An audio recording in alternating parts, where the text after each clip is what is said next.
We got the return of Kuma. Elder Saturn gets wrecked and serious. Luffy's up and more happen in this insane chapter that honestly we deserved and Kuma definitely deserved after all those flashback chapters. So make sure to stay tuned for that. At the end of the chapter, let me know if you agree that this is one of the most satisfying chapters in One Piece to date. Now, chill the Pirate King within and smash that like button if you enjoy seeing One Piece reviews like this one on the channel and want to keep them coming. Make this the video you enjoy the Nakama by subscribing and hitting that notification bell to turn on all notifications so you don't miss future One Piece reviews and updates.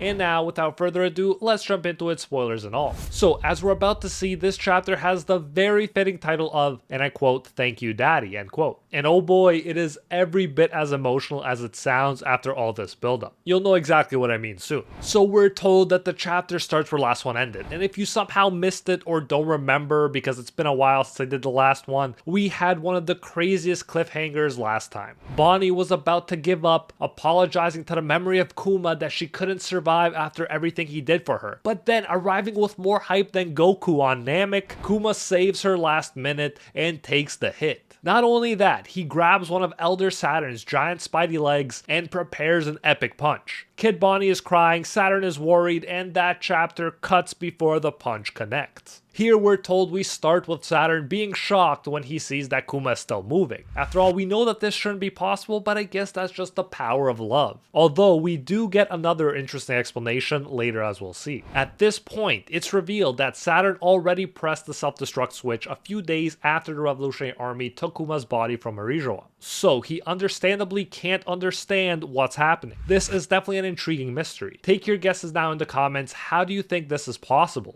Even Vegapunk, who you could say might have pulled one over on Saturn, thinks to himself that there is no scientific explanation for why Kuma can still move or how he knows Bonnie is on Egghead. So that's the really crazy part. This is beyond the doing of Vegapunk, something he can't even explain. There's evidently a lot of shocking going around here, as we're told that Sanji, Franky, and Atlas are shocked as well when they see Kuma. That must be an interesting reunion after that time he kind of wrecked them at Sabaody, although of course in retrospect we know that he was just helping them out and is really the reason they made it this far. By the way, how crazy is it to go back and think about our thoughts way back when that happened and Luffy was freaking out about not being able to save his crew, and how we feel about it now, knowing Kuma's side of it. It's moments like that that make me really want to rewatch One Piece with someone who hasn't watched it so I can just appreciate such moments again. I'm telling you guys, one of these days, a One Piece rewatch from the beginning might be in order. Add that to our list of podcasts. Anyways, back to the punch, and just before Kuma's punch reaches Saturn, Kuma remembers some parts of his life.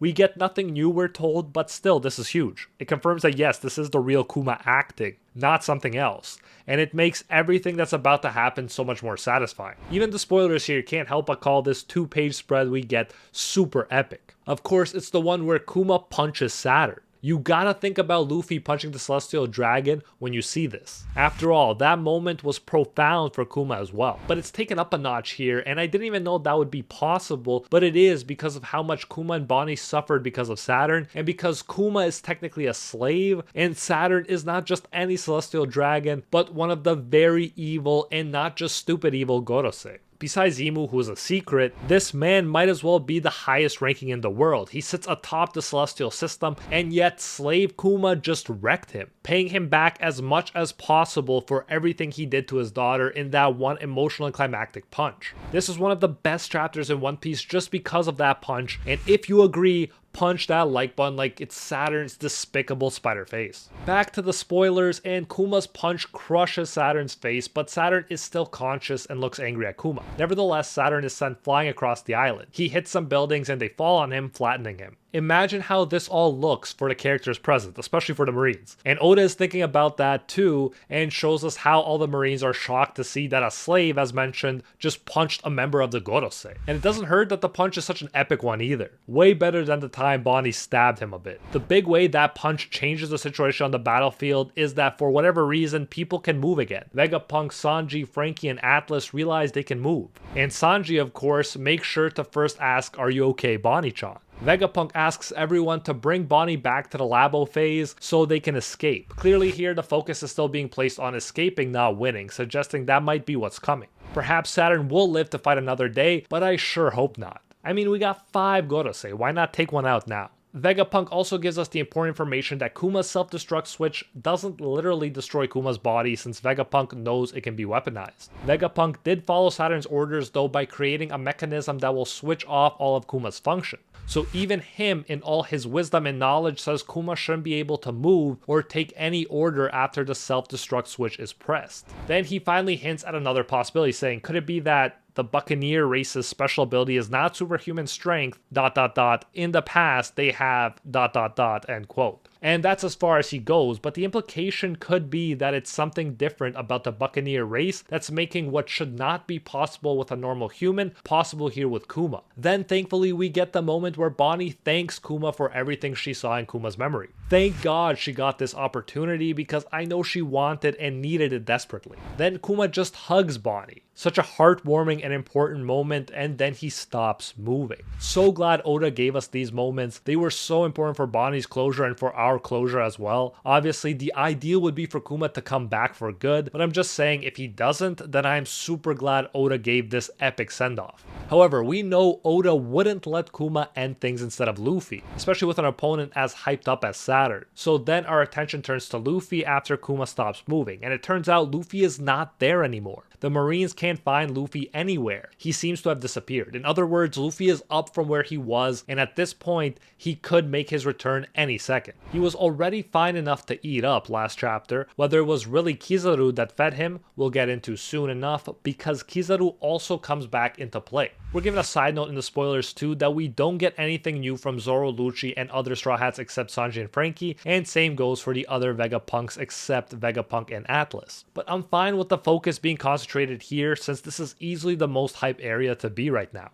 Then we unfortunately get the inevitable. Saturn emerges from the rubble. Not only is he alive, the right arm he lost, and his left horn that he lost due to the buildings falling on him, in fact his whole heavily injured body, it all recovers. Black flames appear and he regenerates seemingly 100%. Now like I said, we should not have expected Kuma to come in and finish off Saturn. It wouldn't make much sense. But he still got an amazing moment which we should appreciate. He got to have a proper goodbye with Bonnie, and he did buy time so Luffy can get better and made it possible for the others to move again. So yes, Oda allowed Kuma to have the final epic moment he deserved, even while he's not seemingly gonna use him as a save the day completely device again as he did at Sabaody. And honestly, I think that's a great way for Oda to tread the line. I think he did a great job orchestrating this part. Then Saturn asks Vegapunk, how could this happen with Kuma? To which the smartest mind in the world says, let's just say it's because of love. A moment you gotta appreciate, especially after seeing the amount of love Kuma and Bonnie have for each other. Saturn then tries to attack Kuma, but Sanji deflects Saturn's attack. He says, you won't hurt Bonnie-chan again.